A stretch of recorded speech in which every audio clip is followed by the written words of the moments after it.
এয়া চাওক, অমৰাৰে সৈতে ৰৌ মাছৰ জোল। বৰ সোৱাদযুক্ত হয়, বৰ উপকাৰী হয়। বহু বেমাৰৰ কাৰণে অমৰা বহুতেই ভাল, আপোনালোকে জানেই, আৰু বনাবলৈও অতি সহজ। গতিকে এই সুন্দৰ ৰেচিপিটো কেনেকৈ বনালোঁ চাবৰ কাৰণে বলক ভিডিঅ'টোৰ মাজলৈ সোমাই যাওঁ। টেষ্টি কিটচেনলৈ স্বাগত জনাই আজি ৰেচিপি লৈ আহিছোঁ এয়া অমৰাৰে সৈতে এয়া ৰৌ মাছৰ জোল। এতিয়া অমৰাৰে সৈতে এই ৰৌ মাছৰ জোলনো মই কেনেকৈ বনাম সেইটো চাবলৈ যোৱাৰ আগতেই আপোনালোকক মই অনুৰোধ কৰোঁ, আপোনালোকে প্লিজ মোৰ টেষ্টি কিটচেন ছাবস্ক্ৰাইব কৰি ল'ব। এতিয়া এই মাছখিনিত জাষ্ট নিমখ হালধি সানি ল'ম আৰু এয়া চাওক, এটা কুকাৰত অলপ পানী দি লৈছোঁ, তাতে এই অমৰাকেইটা ঢালি দি 2 চিটি সিজিবলৈ মাৰি দিম। 2 চিটি দি সিজাই ল'ম। ইতিমধ্যে চাওক, এয়া মাছখিনি ভজা হৈ গৈছে। গতিকে মাছখিনি মাছখিনি নমাইছোঁ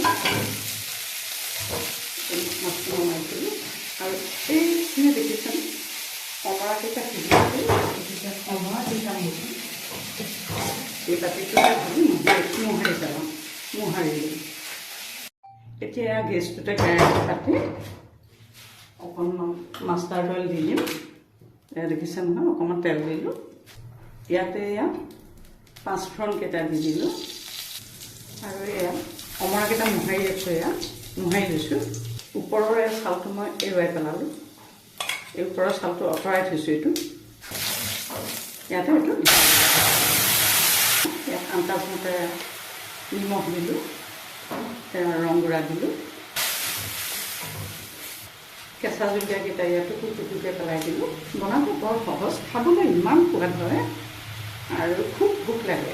লিভাৰৰ কাৰণে বহুত ভাল অমৰা, বহুত ভোক লাগে এইটো খালে। আৰু ইয়াতে অলপমান মই উতলা পানী দিলোঁ, জোখমতে বাছ পানী দি দিলোঁ, অখন্ত পৰা ঢাকি দিলোঁ। এয়া চাওক, ইতিমধ্যে উতলা আৰম্ভ হৈছে। ইয়াতে মই এই মাছৰ পিচ এপিচকৈ ঢালি দিম।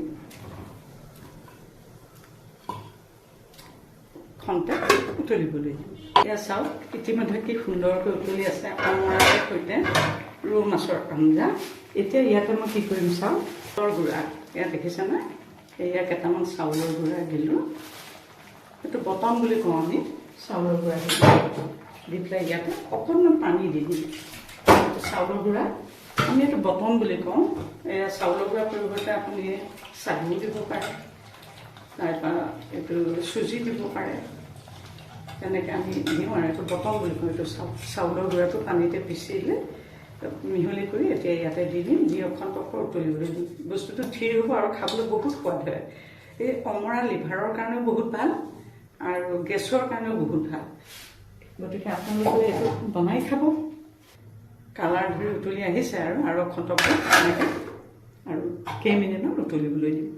এয়া চাওক, ইতিমধ্যে কি সুন্দৰকৈ অমৰাৰে সৈতে ৰৌ মাছৰ জোল প্ৰস্তুত হৈ গৈছে। আপোনালোকেও ঠিক এনেধৰণে বনাই খাব। আৰু এটি নতুন ৰেচিপি লৈ আপোনালোকৰ মাজলৈ অহাৰ প্ৰতিশ্ৰুতিৰে আজিলৈ সামৰিম।